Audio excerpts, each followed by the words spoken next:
Hello food lovers, welcome to our channel. నేను మీ రాణి ఎరంశెట్టి.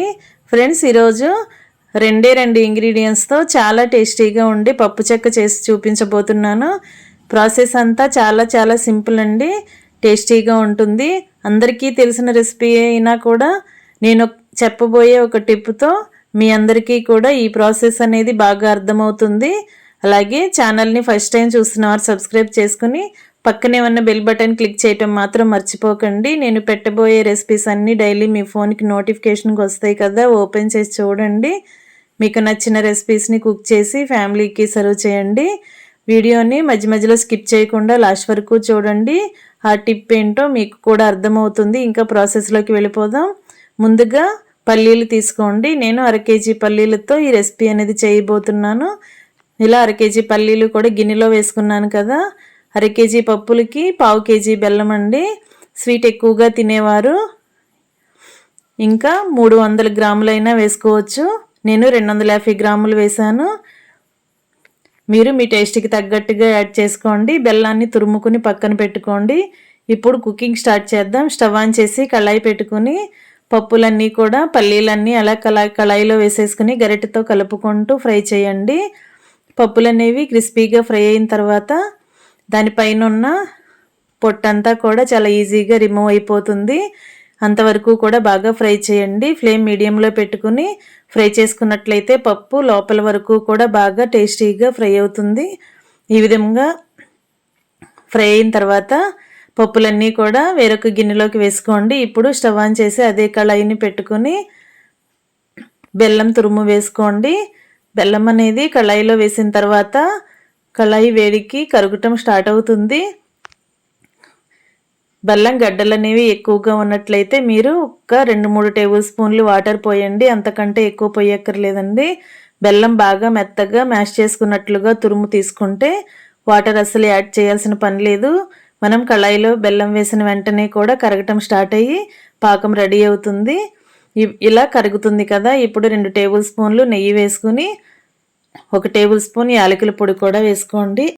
నెయ్యి యాలకుల పొడి అంతా కూడా పాకంలో కలిసేంత వరకు బాగా గరిటెతో కలుపుకుంటూ ఉడికించండి.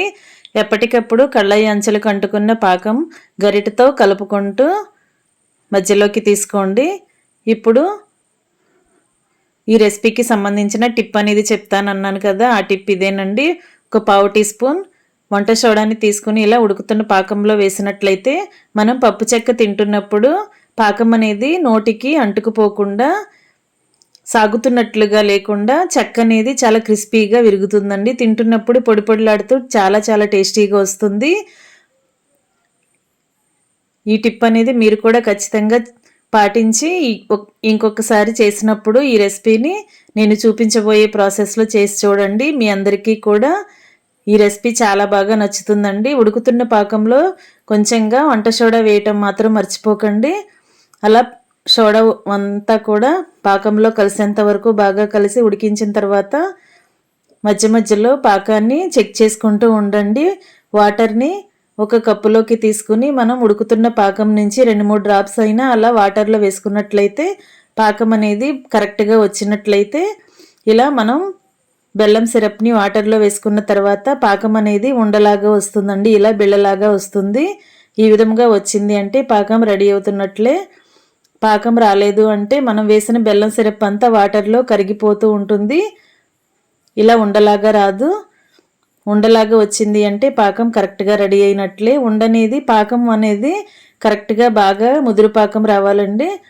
ఉండనేది బాగా గట్టిగా రావాలి. మనం వాటర్లో వేసినప్పుడు మనం చేత్తో నొక్కుతున్నట్లుగా చేసినట్లయితే పాకం అనేది మెత్తగా రాకుండా గట్టిగా రావాలి. అంతవరకు కూడా పాకం ఉడికించి మనం ముందుగా ఫ్రై చేసుకుని పొట్టు తీసుకుని పప్పులన్నీ కూడా ఇలా బద్దల్లాగా చేసుకుని రెడీగా ఉంచుకున్నాం కదా, వాటిని ఇలా పాకంలో వేసేసి ఒక ప్లేట్కి నెయ్యి అప్లై చేయండి.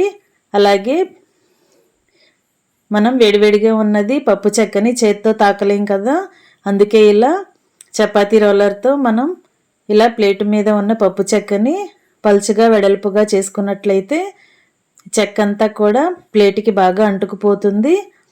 ఇలా కొంచెం చల్లారిన తర్వాత మనం చేత్తోనే పప్పు చెక్కని చాలా ఈజీగా పీసెస్గా కట్ చేసుకోవచ్చు. ఇంకా రెడీ అయిపోయిందండి. మీకు కావాల్సిన సైజులో పప్పు చెక్కని ఇలా ముక్కలు ముక్కలుగా కట్ చేసుకోండి.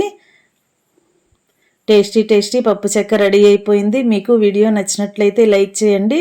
Thanks for watching. నేను మీ రాణి ఎర్రంశెట్టి.